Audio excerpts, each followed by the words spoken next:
Yes, I guess they're beautiful people, Tom. The thing about, I think, institutional investors is that they will certainly look much closer into the company, and they are people that will want to know all of the ins and outs, and very clearly they will want to see well-structured, strategic and consolidated business plans, because they're more often than not in it for the long haul.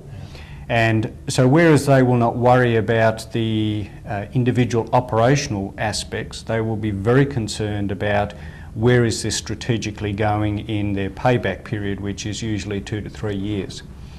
So the challenge with them is to actually present to them with that foresight in mind, but also to present to them as a management team that you have very good control over your operational and day-to-day basics.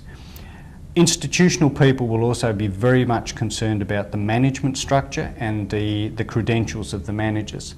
Now that's not to say that they want to see your CV, but they certainly want to meet with CEOs and the chairman of the board to make sure that they're in essence trustworthy people, that they're not spinning them a yarn and therefore they're going to take their money and run, so to speak.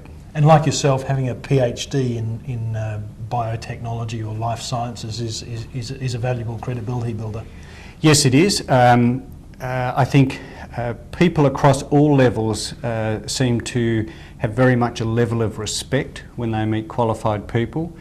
However, as you go up the chain towards institutional investors, they also want to see that having that technical background hasn't scarred you, and you do also have the ability to think strategically, laterally, that you're a visionary and you have some commercial potential.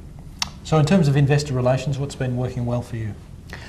I think in terms of investor relations, where we tend to have a very good presence is that we have a broad platform and that we also have lucrative markets.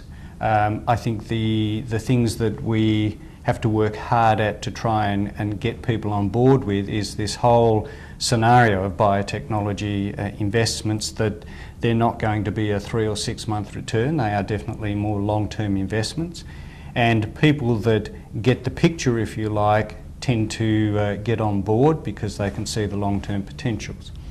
I think the other thing that we do is we tend to have a range of different facets of communication. We do our mandatory reporting through the ASX.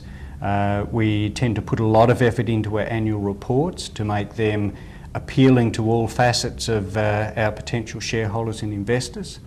And I think we also tend to maintain quite diligently our website and do other things such as our newsletter, which is quite novel for biotech companies. And tell us about your newsletter called The Sterling Connection, I understand. The Sterling Connection, yes. It's I've always been one of those people where in companies that I've worked in, I've liked the challenge of doing a newsletter, and I've liked the opportunity to relate to people, be it staff or investors or employees, on a very sort of casual and open basis, because I think that does a number of things for you. One, it gives you a forum to talk about things very much in lay terms, and it gives you an opportunity to demonstrate to people that you are human, that you have a sense of humour, that you are literate and all of those sort of things, which often